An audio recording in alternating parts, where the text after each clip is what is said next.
They were the first litter of my ex's litters. Ah, They're in daycare? They're at board and train. Oh, Yeah, nice. so they've been gone for 3.5 weeks, and she said between 4 to 6 weeks. So I'm like, soon, can I have my babies back? If I yeah. did it all over again, I probably would go through a board and train. Yeah. It's been rough, but I'm hoping, they just learn all that stuff really hardcore and really get it all sunk in, because I just don't have the time, especially with two. It's Yeah. so much more difficult. Yeah, I can imagine.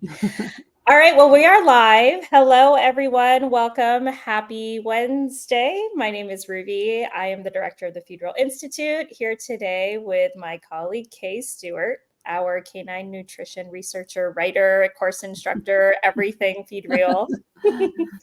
And we've got a special guest. We're here with Shanel DeVall, who is a product specialist in scan tech at Glacier Peak Holistics. Glacier Peak is one of our summits for the Feed Real Summit this October.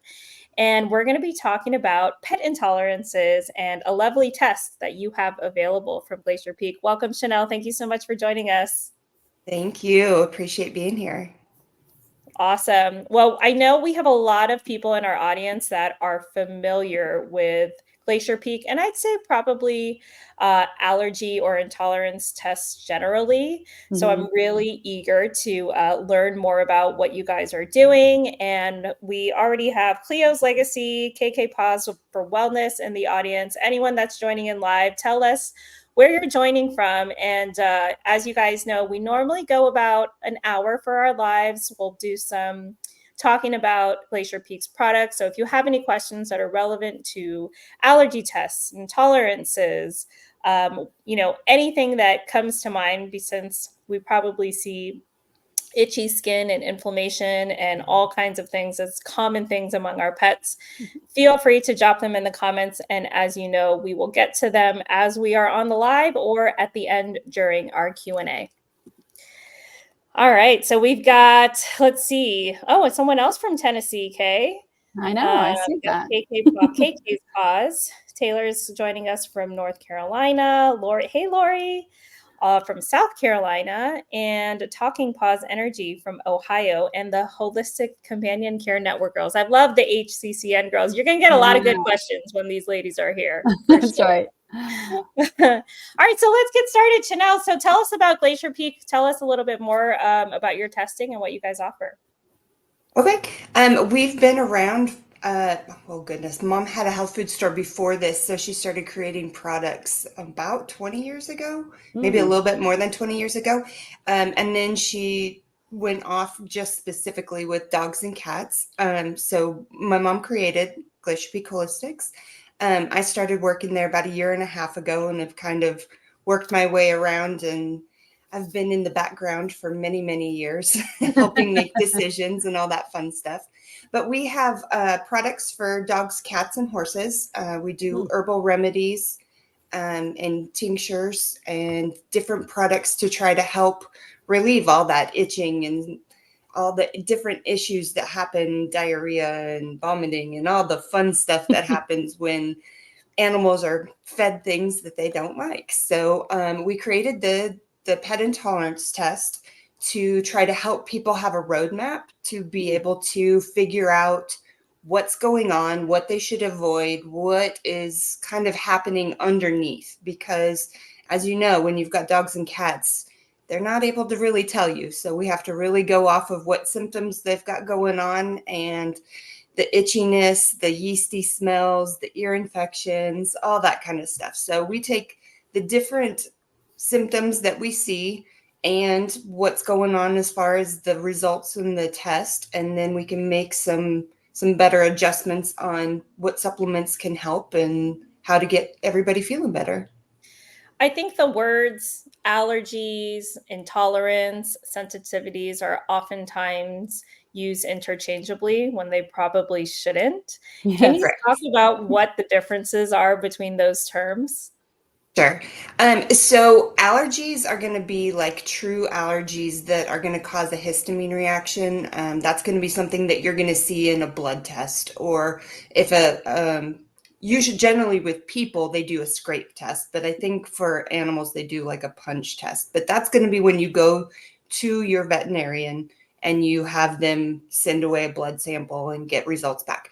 What we do is a biofeedback test that actually will give us the sensitivities and intolerances. So it's going to be things that your pet is just having a reaction to because maybe they've been overexposed to it, or it could be something that they are just having that little bit of histamine reaction, or something that's causing yeast buildup in their stomach, or in their GI tract, and that is going to start to cause, extra yeast issues, ear infections, the itchy paws, the red hot spots, that kind of stuff. Mhm. So, really, we're dealing more with sensitivities. So it's more things that are going to be an issue in the short period of time, and things that if you stop taking it, your body can heal on its own. We boost the Mhm. immune system, stop giving that product for a while, and then they can slowly reintroduce it after a couple months of being off of it.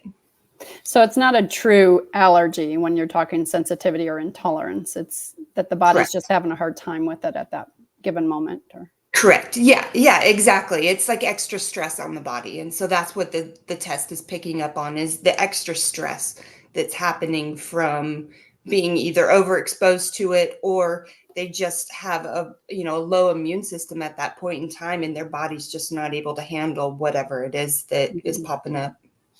So you mentioned the term biofeedback, and that's what you use to test for the intolerance. How does that work? So we have people send in a hair and saliva sample. Mm. In our bags, we do have one bag, and it's okay to put them together, because we're not doing a DNA test. We're not doing, a test on the actual saliva. We're doing an energetic test, that's biofeedback, which is quantum physics, which is way above my pay grade. So it's one of those things where it's like I kind of understand it, but I kind of know it just works. So biofeedback is going to find that pet in space, and then we take a snapshot of what's going on at that point in time. So it's really cool. Like I said, it's way above my pay grade, because quantum physics is just like, okay, it's there, but does anybody really know what it is? Something that you mentioned earlier was potential overexposure to certain proteins. Um, so two questions come to mind. Mhm. Like, what is the most common protein that you see overexposure to? And then what is this like sample size? Like what kind of data are we looking at? So the most common thing that we see is chicken.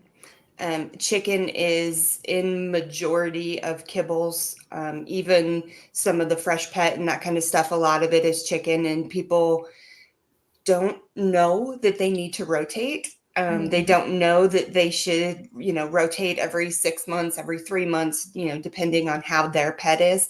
The other one that's a big one is salmon. So Mm. a lot of salmon issues, and I think majority is probably because people are supplementing with salmon oil. And salmon is considered like a hot food, so it causes more inflammation. And so that's going to cause more overall issues for the immune system. And then sample wise, can you clarify a little bit? Well, I'm just curious, like what kind of data you're looking at, among how many dogs are you seeing chicken as the most common? Is it hundreds, thousands? Oh, uh, 2000s. We've run over 75,000 tests so far. Mm. So Okay. we've got lots and lots of ones, and we've been fine tuning our, um, I guess, results Mhm. for the last few years. We've been really trying to dial it in and make sure that we're seeing things as relevant as possible. But yeah, we're running, probably upwards of I would say between 750 to 1,000 tests a week. And I Mhm. would say easily 75% are going to have chicken come up either in a moderate or in a high realm. So on our results test, we actually have two different categories. One is going to be a moderate, where it's going to come up as a yellow marker on it, and the other one's going to be red, and that one's going to be more of a severe marker. Those are the ones that we ask people to cut out for 60 days.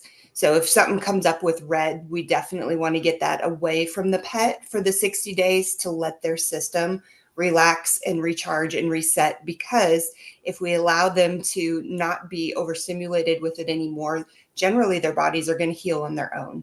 They may need a little bit of supplementation with herbs or something, but for the most part, they'll heal on their own.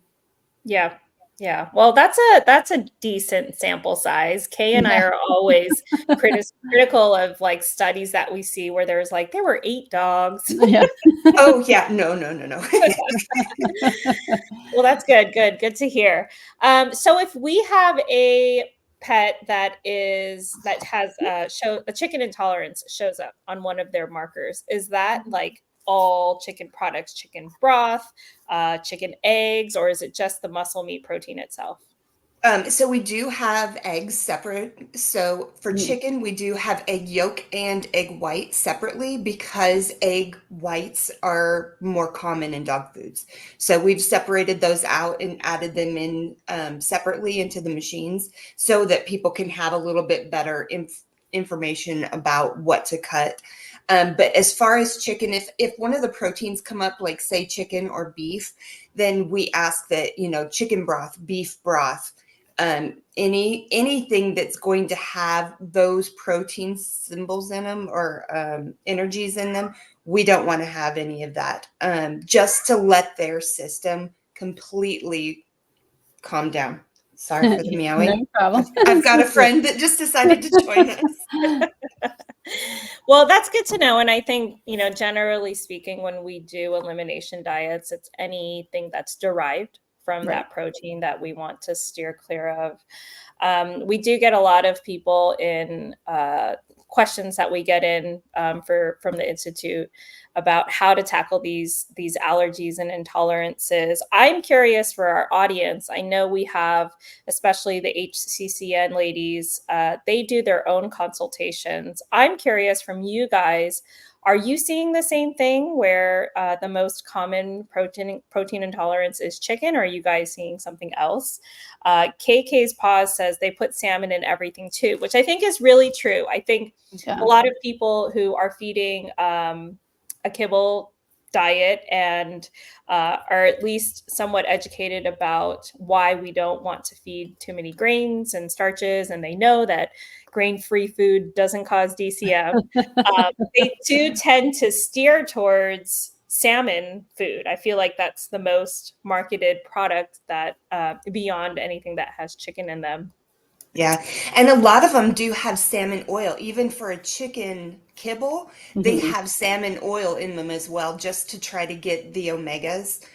We actually started carrying camelina oil to try to Mm. offset the fish derived oils, just to try to help people who are having problems with anchovies or sardines or Mhm. salmon or any of that kind of stuff. And do you collect the data of what the dog is being fed? Like they're fed fresh food, raw diet, cooked, or kibble diet? The only place that I do that, I actually do our custom product picks as well. So we have a form for people to fill out, so that way I can see what they're feeding, Yeah. and then what symptoms they're having, and then that helps me be able to suggest products that are a little bit more in line. So if people are feeding a kibble, usually I'm every single time going to tell them to do Podgest, which is an enzyme, Mm. because majority are going to have potato fillers or something like that, so they need the enzymes in them. Oh, interesting. Well, whoever is doing your testing and collecting that data, I think all of us want to know what those pets Yes. are being fed. I know, right? Yeah. Yeah, we just don't even have enough space to be able to collect stuff. So really we try to give them the results and then let them be able to go to people like you guys, so that you can figure out the food, because we really are trying to steer clear of doing any sort of food recommendations. So we like to refer out to people who are in that field more. So we try to stick just strictly with our herbal supplements and then let other people do a better job of that, because otherwise we wouldn't do a good service. Hmm. Yeah. Okay. Good That's to why know. it'd be so important to know what food they're feeding when they're sending these tests to you, because then it would be a lot easier for the person that you're sending them off to help. And the data that we could collect from that would be amazing. I'm thinking of a really good paper out there. Cleo's Legacy says, yes, chicken and salmon, KK's Paws, chicken, salmon, shellfish, even mushrooms too. So those are probably, that makes sense. Wow. Those being the most common that we're seeing. Yeah. Mushrooms is a big one. We have a lot of fungus come up. And honestly, I think it's probably from kibble type foods, from the places that it's stored, the way that it's made, that kind of stuff. So that's another one as far as vegetables that's pretty common. And then potatoes, sweet potatoes, that kind of stuff pops up. Peas off and Mycotoxins on. probably. Yeah, there's lots of different stuff where it's that common kibble filler. For fruits, it can be blueberries a lot. So are there any foods or ingredients that might not show up on the test, even if they're displaying some sort of intolerance? Sometimes if they're not sensitive to it at that specific time that we do the test, then it can not show up. But what we always tell people is to listen to your pet. Your pet's symptoms are going to give you the answers that you need. So if you're seeing them, say, react to beef, a beef bone or beef broth, then we say, cut it out for 60 days just to be safe. Because just like any blood work test or anything, it can't be 100% accurate. And there's just nothing out there that's 100% accurate. So we always say, please listen to your pets. They're going to try to tell you as much as they can from their symptoms. Yeah. Go ahead, Kate. Were you going to say something? Yeah, and then I thought I'd lost it for a minute. I was looking at Turn off your comments. I know. I'm like looking at them.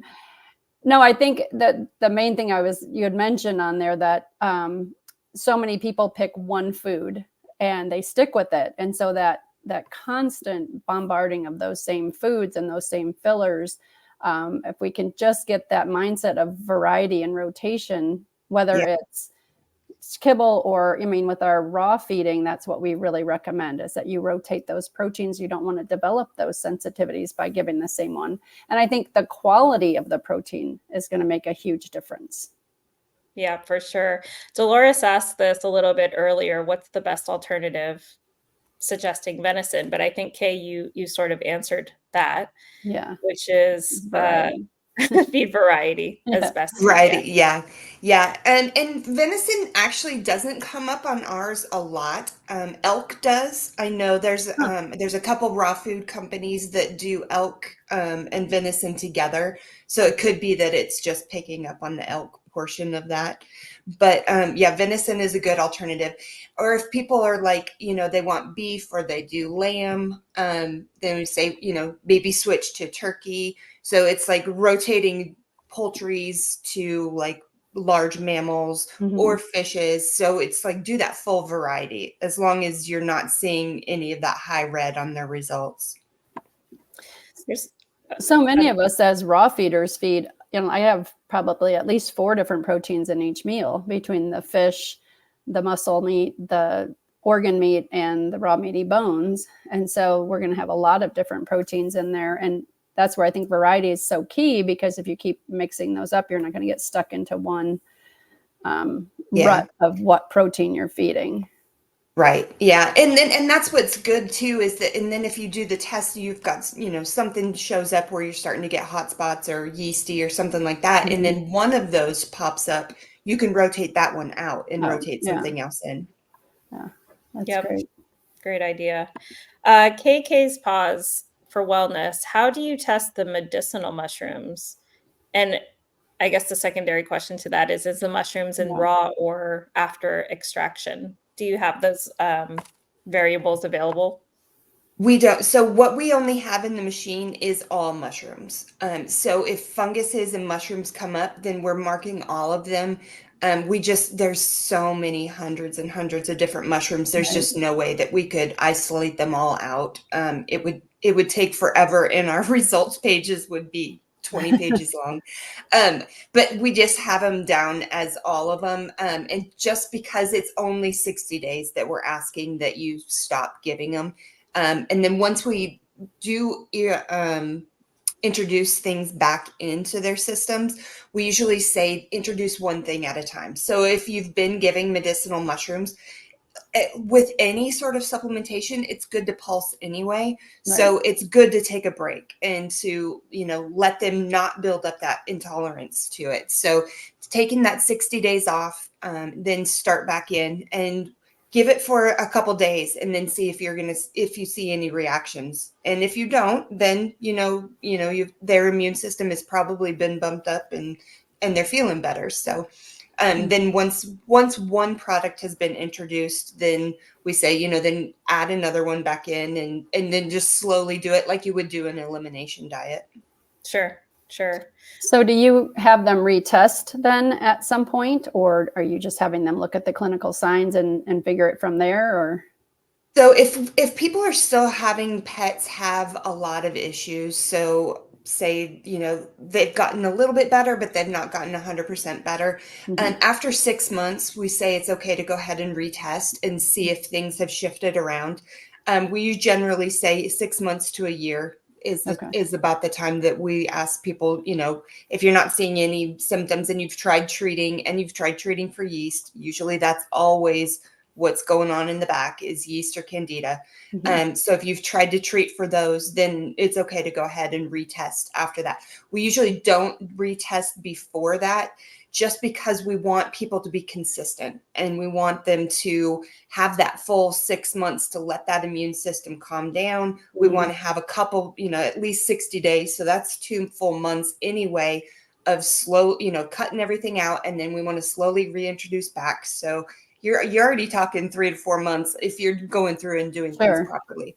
So after 6 months, it's okay if you're not getting any, 100% results that you want to get. Well, it looks like we've got people in our audience that retest their dog every 6 months. Oh, and Amanda has an Anatolian Shepherd. This isn't even a question. I just pulled it up because I have an Anatolian Shepherd. I saw that. That they're about to retest, and she popped to a lot of protein. So hopefully it's better that time. It's better this time. Excuse me. Awesome. Yeah, I think giving the body time, is especially important. We think that things are often, we hope that they will change overnight, but that's rarely the case. Even when you first remove something from the diet, it takes a little bit of time. Is there a certain age when we should start testing? As a lot of us are bringing puppies home, is that too early? Yeah, so we generally will wait until 6 months to do testing for puppies or for kittens. We do test on cats as well, but we want to wait that time period because we're working off of energies. We don't want to have the energy from the mom still on them or from their litter mates because you've just pulled them out. It's a stressful time period for them. Their immune systems are kind of going to be all wonky until they get used to being in your home. Generally they're going to be 2-3 months before they come home anyway. So we want to wait until 6 months to get an accurate test. We've had some Australian Shepherds. Sorry.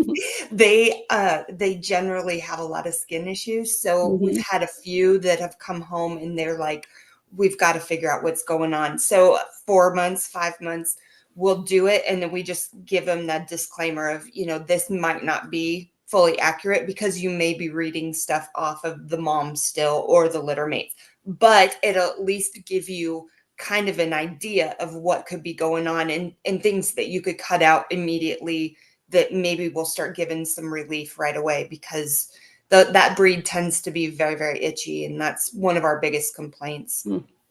So what about a dog that was adopted? So my Australian shepherd doodle. Yeah. She has a lot of skin issues, and I adopted her 4 months ago. And 3 months before that, she was spayed and up to date on all of her vaccines. So her body went through some major Yes. hits, and then she was adopted. So she's gone through in the last 7 months a lot, and Of stress. Yeah. She's got lots of stressors going on. Yes, I would say it would be okay to test her. Okay. Because that's going to give you, she's not going to be carrying mom's energy still with her. Yeah. But because she is itchy, that will help give you some ideas. Poodles are our second biggest as far as itchy. Great. I have them both. And I know, and everybody's got golden doodles, and I'm like, oh my gosh, the two breeds that we see, like some of the most, like Aussie doodles, Berner doodles, like there's all sorts of them, but they are very, very itchy and very prone to yeast infections. So if you've got that feedback of, what's going on, the other thing is, if you don't feel like maybe a test would be good right then, it may be good to do something to boost the immune system. So whether you're going to do like our daily defense, where it's going to give you extra nutrients and a little bit of detox, or our Glacier Peak Gold, which is going to help with yeast and candida. It's an antiviral, antibacterial herbal supplement that might help, because it's only given for 10 days. So you do 10 days on, 10 days off. It may give a little boost to the immune system and help kind of get to that underlying root cause. Nice. When you say the puppies might still have mom's energies, what do you mean by that? So like if you had a baby, your energies are going to be with your baby in that maternal connection still for quite a while. So until they become on their own, so I don't know what the best word for that is, but you're going to be basically more adultish. I mean, you kind of get into that adolescent stage where you've kind of broken that bond a little bit. But with what we're dealing with energies. So it is biofeedback is an energy-based system. So it pulls energy from all over. And so if you're carrying extra energy from mom or litter mates or something like that, then that's where it's not going to be quite as accurate for results. That's why we like to wait until 6 months, where they've been on their own, they've kind of cut those bonds, and they're not carrying extra energy from others. Got it. But what about multi dog households then? So how do you differentiate between the energies they're sharing versus? Well, when we ask for the samples to be gathered, that's where we're very specific about using a clean brush or just cutting a piece of hair off, so that we don't get those interactions. So they're not, once they're old enough, they're not going to be pulling energy from others. Like everybody kind of just has their own energy mass. Okay. So once they get old enough, they're not going to be pulling from other other pets or other people or that kind of stuff. But when they're babies, that's when they're still a little bit more attached. Energy's linked. Okay. Yeah. Interesting. So how is your test different than the allergy tests that we might get at a veterinarian's office? Ours are, like I said, using biofeedback and using energies. And the ones at the vet's office generally are going to be IgG, IgA, I don't know, whichever they are, but they're the blood tests. So they're trying to pick up true allergy histamine reactions, where ours are going to be oversensitivities. It's that people have too much, or not people, our pets are going to have too much of that in their system. So it's well, you picking have up tests that for people energetic. too, right?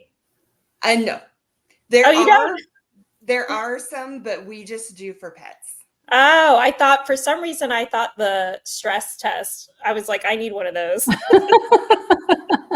Right? Yes. I think we all need the stress test. So there is a pet stress test as well, which is separate from your intolerance test, correct? We just have the pet intolerance test. Oh, okay. All right. So what, let's see, what about if a pet is on medication? You know, I know we're very sensitive to how that can affect the microbiome, and where there's a lot of gut issues. Is that an issue when they're sending out their samples for testing? So it's not if they're on, like, say, a thyroid medicine, something that they have to be on every day. Generally, we ask that if they're on an antibiotics, it's usually 10 days, 2 weeks max. So we usually ask for them to be off of the antibiotics for a day before they gather their samples and send them in to us, just so that that antibiotic isn't going to be picked up or anything. But I did have questions in one of my last ones that said that they are on like long-term herbal supplements that are an antibiotic type supplement, and that's fine, because that's going to be their baseline. And so that's what they're used to every day. So that's okay. But it's those, antibiotics that are just going to be those short burst type medications that we just ask until that they wait until they're finished before they gather the samples. Yeah, But that makes sense. yeah, when people fill out the forms to do their custom picks, they will let me know that they're on antibiotics and that kind of stuff. And then generally that gives me an idea when I go and look at their results and see there's yeast and there's candida, and it's like, yep, they definitely need some gut support. So that gives me a better idea of where to go as far as making my recommendations. But it would also be interesting to know if they're on any of the pesticides or that does pop up on our Yeah. results. And it'll pop up with a pesticide or herbicide. And then that does give me some better ideas to point them towards a cleanse. So we have a super cleanse that we do with clinoptilite. And then our daily defense does have clinoptilite in it as well, but just not as high of a dose. But yeah, if those come up, or vaccinosis, which is an over vaccination, is basically Right. the vaccines just kind of get stuck. Doing a cleanse will help because it just kind of grabs in any of that stuff that's Sure. left over and stuck in their system and then flushes it out. So you'd be able to see that in this. That does pop up on our results, correct. Okay. On our energetic imbalances section of our results, it gives a little bit of an insight. It's not diagnosing anything as being wrong because it'll pop up with thyroid or candida, yeast, that kind of stuff. It's just telling us that that pet is having stress in that area right now. Okay. So it could show that there's thyroid does pop up. And people get worried. They're like, oh my gosh, my dog has thyroid issue. And it's like, no, just at this point in time, their thyroid is stressed and they may benefit from some supplementation for it. Yeah. So when is the ideal time of day to collect a sample? You said, we should be waiting until our pets are at least 6 months old. Morning, night, before meal, after meal? It would be better. We generally recommend to do it before a meal. If they have eaten, like say they've had dinner and you're like, oh, I just remembered I was going to collect this and send it off tomorrow. We ask to wait just a couple hours just to make sure that there's no leftover gunk just kind of straight in their mouth and you wipe that piece. But yeah, if it's just before a meal is fine. Anytime during the day is fine. We just ask, before a meal or 2 hours after they've eaten is generally the best time to get a nice sample. We also ask that they use a clean comb or brush to get the hair sample. If they can't do it that way, we've got a lot of them that are just like, my dog does not shed, or we end up with poodles or something like that. We just say, clip a little piece of hair. So it doesn't have to be big. We usually ask that it's about the size of a quarter. And that's about, just a little bit in order to be able to get a good sample. But mainly we don't want to have cross contamination. So making sure you only hold one end of the Q-tips, and then I just do all three at once when I've done for my pets. And I just do a quick cheek swab. Or you can pretend like it's a treat and just let them chew on the end of the Q-tips or the cotton swabs, and then put that in there, and then just grab some hair and put it on there. Just clipping a little bit off of the rump or off of the neck, wherever you've got a little bit. I know the French bulldogs are really short furred, so they're hard to get. I have Rhodesian Ridgebacks. They're also very short furred. So it's just kind of try to do your best. We do also test on the cats, the Sphinx cats that don't have fur, or Chinese cresteds that don't have fur. So in that case, we do ask people to just make sure they get a really good saliva sample. Just make sure they really let them chew on it and get it nice and slimy. And so then that way we can get a good sample from them. Interesting. Yeah, good tips on how to collect that sample. So what can we expect once we collect the sample, send it in? What's like the turnaround time, and when do we get the results? Okay, so we do have an expedited, which is a turnaround in 3 days, and that one costs a little bit extra money.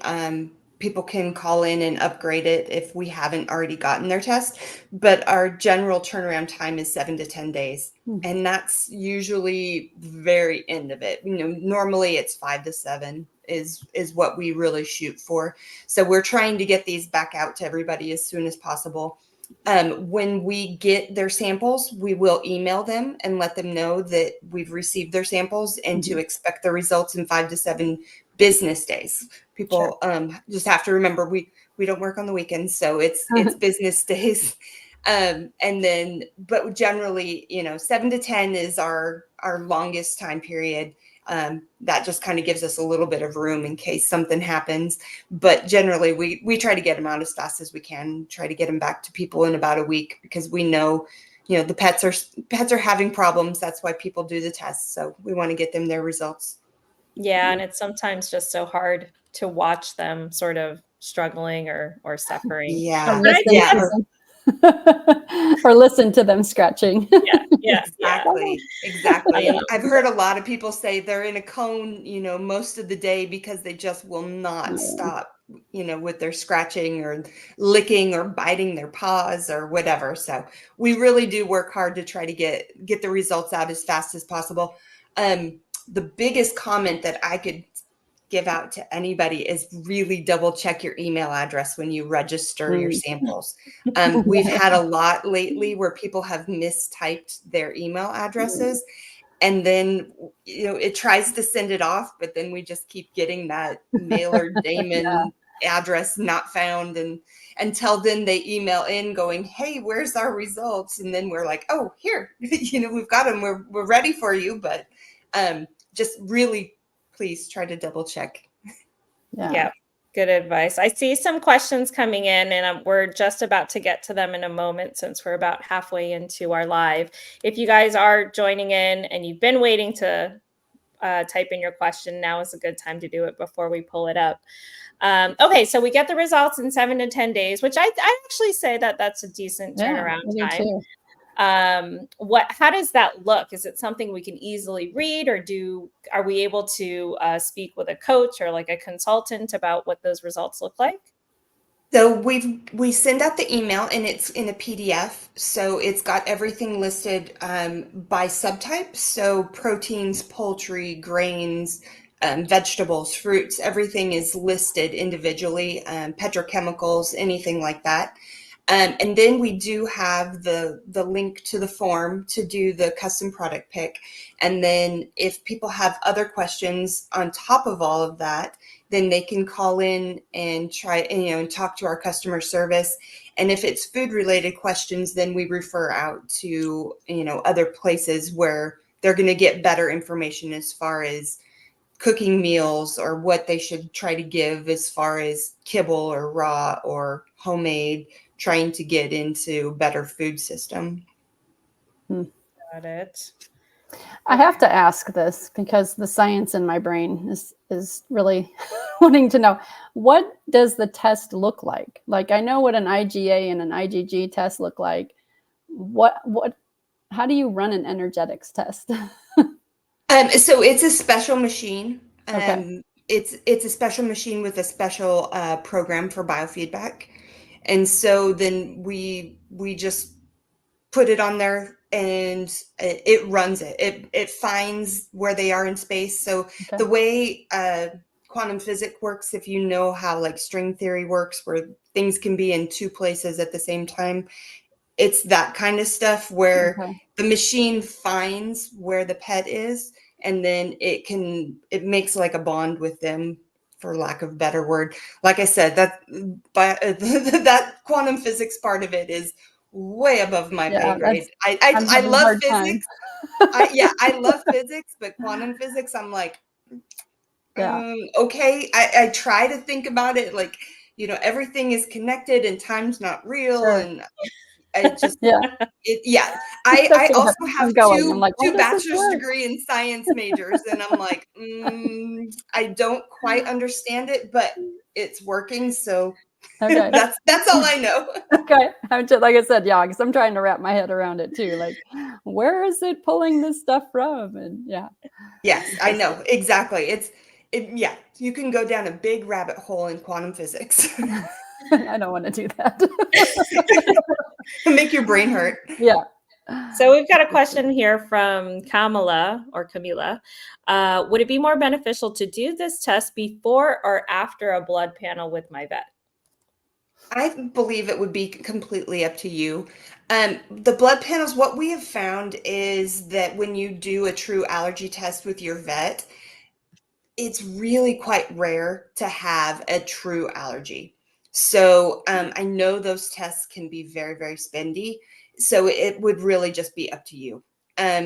If you feel like you want to go down the science side of it and figure out, if there's a true allergy where they absolutely cannot 100% have chicken ever, that's where you would want to have that blood panel with your vet done. But ours is going to give what they're sensitive to at the moment, which could be causing stress on their immune system, which then makes that trigger cascade of all sorts of other different issues.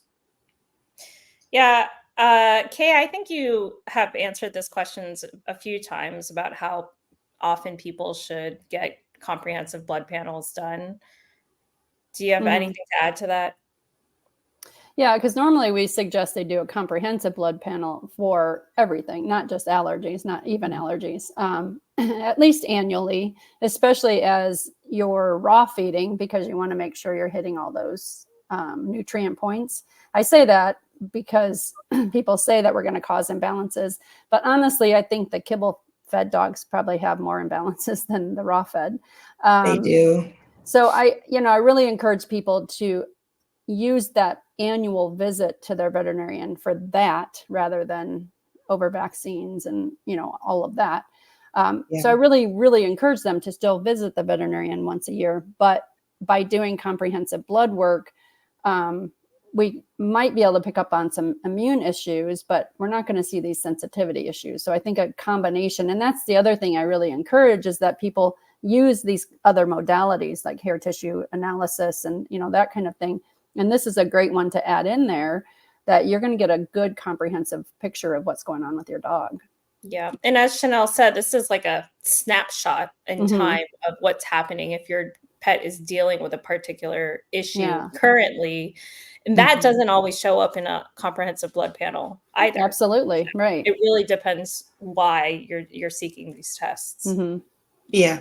And it's good too, because on these tests, we're going to give you that environmental factors as well. So, if you feel like your pet has seasonal allergies, it may tell you, these trees are really causing some problems, or these grasses are causing some Mm-hmm. problems, or these petrochemicals or whatever. You may be, I don't know, into art or whatever, and you've got paint around and they're getting Mm. those paint fumes, and your pet's picking up on that as well. And sometimes people just don't realize their pets are picking up a lot of that extra stuff that you just don't think about, really. Yep, yep. Jolene asks, would we need to wait a certain amount of time after vaccines to test? You don't have to. Personally, I wait until at least a week later just to let their systems calm down, because Mm. vaccines are just so stressful. Um, like I said, I've got 1-year-old puppies. We've done the whole route of so many vaccines this last year. And so I've been waiting. Once they get back from board and train, then I will actually be doing a test on them as well to try to see where we're at with everything. But it's not required, but I would recommend waiting at least a week just to let their immune systems calm down, let everything kind of settle in a little bit before you see where they're at. And your test shows for chemicals like the pesticides you mentioned. What about heavy metals? It doesn't, there's different, there's not a specific spot for heavy metals. There is for chlorine and chloride, different environmental chemicals, and then petrochemicals for specifics, but there isn't a spot on the energetic imbalances for specific heavy metals. But if there's a suspected heavy metal issue, then I would definitely send them on to the super cleanse with the clinoptonite, because that's going to grab all those and get them out. Yeah. We actually had Parsley Pet on the other day who offers a different sort of hair tissue test, but they do heavy metal testing. So if you suspect that in your dog, I mean, it's really great to have all these options. I think, 10 years ago, I think, pets were dealing with the same sort of amount of allergies and itchy skin and inflammation simply because of the processed food that has been so popular in the last 30 or 40 years. But we didn't have these tests available, to be able to figure out what was causing that. Right. Yeah, exactly. Well, and our awareness of the environment, like you're saying, like you need to understand what is going on in your own house. If you are doing something different than most people, like you said, painting or something else. Just and having something else, that thought process. Right. And something else that I've seen lately, which is weird because it kind of seems to be seasonal, is motor oil. And the only thing that I can kind of gather is because pets are out walking outside and there's not been a lot of rain lately, that there's leftover stuff on the ground and they're picking it up on their paws. It's really weird to see these trends because everything kind of comes in and out. But right now, motor oil is definitely high up there. And that's not something that I would think of, unless I saw this and saw these results coming in a lot. Yeah, that's kind of disturbing. I know. It really is. Interesting. Thyroid yeast, fungus, parasites. Yeah. So Laurie says, I have a client that came up with thyroid yeast, fungus, and parasites on the energetic imbalances. What you are saying is that these may be an issue for us to just be aware for clarification. Yes, correct. Yes, it's at this point in time when that test was taken, there was extra stress on those. If you're seeing, so what I always do is I look at the energetic imbalances and then I look at the symptoms. So I'm getting a little bit more of a well-rounded picture. So if you're seeing symptoms of yeast and it came up on the test, then I would go ahead and start doing some supplementation to try to clear out yeast, because it's more than likely that could be an underlying problem that could be triggering a cascade of other immune different types of things. With the thyroid, it just may be that at that point in time, the immune system was stressed out and it caused the thyroid to be a little bit stressed out. So again, I go off of symptoms. So it's symptoms with this back of this roadmap that we're giving so that you can see, oh, well, it came up here and I'm seeing the symptoms of it. So let's go ahead and do some supplementation and see if they feel better and if these symptoms start to go away. So this just clicked in my mind. This has reminded me a lot of, and it could be used in conjunction with muscle testing. Correct. Yes, it's similar to muscle testing. Okay. Yes, if that makes, yes, very much so. Okay. Yeah, we need to bring someone on to talk about muscle testing. I know. So we need to have, I think it would be really useful to have this test results as you go into muscle testing, and it'd be helpful for the tester to know kind of where to start, because muscle testing with dogs and cats is, kind of tricky anyway. Yeah, exactly. And it's another one of those. Yeah, it gives you that roadmap of yes, what direction should I be going? Where should I be seeing things? Like I had one that came through yesterday where the person had, a dog who had a lot of different symptoms going on. And one of them that they put as like a kind of back burner symptom was some anxiety and aggression. And there was like 6 to 8 different petrochemicals came up. And I was like, that definitely could be part of the problem. So a detox is going to be really needed just based off of the symptoms and then what I was seeing in the results. So it kind of gives you that two-prong approach of what symptoms are you seeing and then what is popping up on the results. And it kind of gives you that little bit of a I don't know, needle to be able to start looking Yeah. through and trying to find stuff. Yeah, definitely. This isn't a question. This is a comment from our good friend Bronwyn, who she runs Dulce's Legacy and she's a boss lady. But she says a good dermatologist will tell you the truest form of testing for food allergies will be through a food elimination diet. And I think everyone in this room can agree. But definitely having this test helps guide us in that food elimination diet. It gives us a starting place. Exactly. Yep. And that's the best thing is having more information. Because the more information you have, you at least have somewhere to start from because otherwise you're just shooting in the wind. Yeah, yeah. This is a good question from Taylor. Do allergy problems cause yeast dermatitis usually, or is that more likely from a gut microbiome imbalance? It's a loaded That question. could be either. So generally sensitivities are going to cause immune issues. And so once your immune system goes out of whack, your gut microbiome goes out of whack, but then it allows that yeast to start building up. The worst thing is generally when they start having skin issues, you go to the vet and the vet starts with antibiotics, which is going to cascade the problem of a gut microbiome problem. So really a probiotic, an enzyme, just trying to get to the root cause of what's going on with the yeast. So that is a 50-50. Who knows which chicken or and the egg came egg. Yeah. first. Yeah. And the thing is, a lot of those clinical signs may look the same, Right. right? Right. For Yeah. a gut dysbiosis or if it is a true yeast issue. Kay, do you have anything to add to that? That's such a good question. Yeah, no, I think I think my guess is it'd be starting in the gut. We got leaky gut going on. That prompts the immune system to be, triggered. And then so you've got a double prong issue. And because, 70% of the immune system is in the gut. And so, yeah, it's still a chicken and the egg thing, Yeah. Well, I Yeah. will tell you, Taylor, that in this thread of people commenting, we've got some nutritionists, some consultants that would be happy to help you with this issue. So feel free to carry on and ask questions directly to them. Yeah. Let's see if I missed anything on here.